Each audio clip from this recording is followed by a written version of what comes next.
அனைவருக்கும் வணக்கம். நம்ம இந்த வீடியோவில் வந்து பார்த்தீங்கன்னா TNPSC group 2 and group 2A எப்படி வந்து பார்த்தீங்கன்னா நம்ம டவுன்லோட் பண்ணுறது ஆல் டிக்கெட். ஸோ இதை தான் வந்து பார்த்தீங்கன்னா நிறைய பேர் நீங்கள் சர்ச் பண்ணிக்கிட்டே இருக்கீங்க. யூடியூப்லேயும் நிறைய வீடியோஸ் வந்துக்கிட்டே இருக்குது. ஸோ எப்படி ஆல் டிக்கெட்டை டவுன்லோட் பண்ணுறது, ஸோ டிஎன்பிஎஸ்சி வெப்சைட்குள்ளே போய்ட்டு நீங்கள் எப்படி டவுன்லோட் பண்ணுறது, இந்த மாதிரி வீடியோஸ் நிறைய வந்து பார்த்தீங்கன்னா நீங்கள் பார்த்துருப்பீங்க. நீங்கள் தேடிக்கிட்டே இருக்காதீங்க.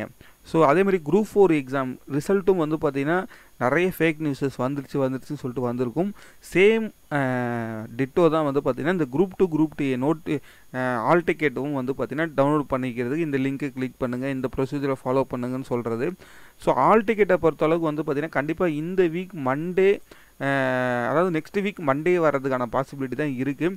ஸோ அப்போ தான் வந்து பார்த்திங்கன்னா உங்களுக்கு ஆல் லொக்கேஷன் வந்து ரொம்ப குயிக்காக தெரியக்கூடாதுன்றது தான் டிஎன்பிஎஸ்சியோட நோக்கமே.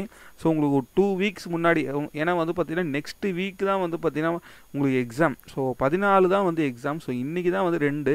ஸோ கண்டிப்பாக இவ்வளோ குயிக்காக வந்து உங்களுக்கு தெரிய வாய்ப்பே கிடையாது.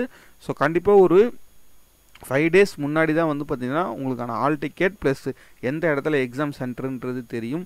ஸோ அதெல்லாம் டைம் வேஸ்ட் பண்ணாதீங்க. அதேமாதிரி குரூப் 4 ரிசல்ட்டு கூட வந்து பார்த்திங்கன்னா உங்களுக்கு வந்து யாருக்குமே வந்து பார்த்திங்கன்னா கன்ஃபார்மாக தெரியாது. ஸோ வரக்கூடிய எல்லா நியூஸுமே வந்து ஃபேக் நியூஸஸ் தான். ஸோ அதை வந்து நினச்சிட்டு டைமை வேஸ்ட் பண்ணாதீங்க. ஸோ கண்டிப்பாக வந்து இருக்கக்கூடிய டைமை எஃபிஷியண்ட்டாக வந்து நீங்கள் படித்தாலே ஈஸியாக வந்து வெற்றி பெறலாம். ஸோ அதாவது ஜென்ரல் ஸ்டடீஸு வந்து எப்படி கேட்பாங்கன்னு தெரியாது. பட் நான் திருப்பி சொல்லிகிட்டு இருக்கேன், டிஎன்பிஎஸ்சியில் நீங்கள் வந்து வெற்றி பெறணும்னாலே ஜென்ரல் தமிழ் ப்ளஸ் மேக்ஸில் இந்த 125 கொஸ்டின்ஸ் தான் வந்து பார்த்திங்கன்னா டிசைடிங் ஃபேக்டராகவே இருக்கும். ஸோ நீங்கள் அதை ஃபோக்கஸ் பண்ணி படிங்க. ஆல் டிக்கெட் வந்து பார்த்திங்கன்னா உங்களுக்கு ரிஜிஸ்ட்ரேஷன் நம்பர் வந்து வந்துட்டுருக்கும். ஸோ அந்த ரிஜிஸ்ட்ரேஷன் நம்பரை வச்சு நம்ம ஆல் டிக்கெட் வந்துச்சுன்னா டவுன்லோட் பண்ணிக்கலாம். ஸோ அதெல்லாம் நீங்கள் அதையே ஃபோக்கஸ் பண்ணி எப்போ ஆல் டிக்கெட் வரும், எப்போ ரிசல்ட் வரும், அதே வந்து நீங்கள் திங்க் பண்ண வேண்டிய அவசியமே கிடையாது. ஆல் டிக்கெட் ஆர் நோட்டிஃபிகேஷன்ஸ் இல்லை எந்த அப்டேட்ஸ் இருந்தாலும் நம்ம சேனல்லே வந்து பார்த்திங்கன்னா கிளியராக அப்டேட் பண்ணுவோம்.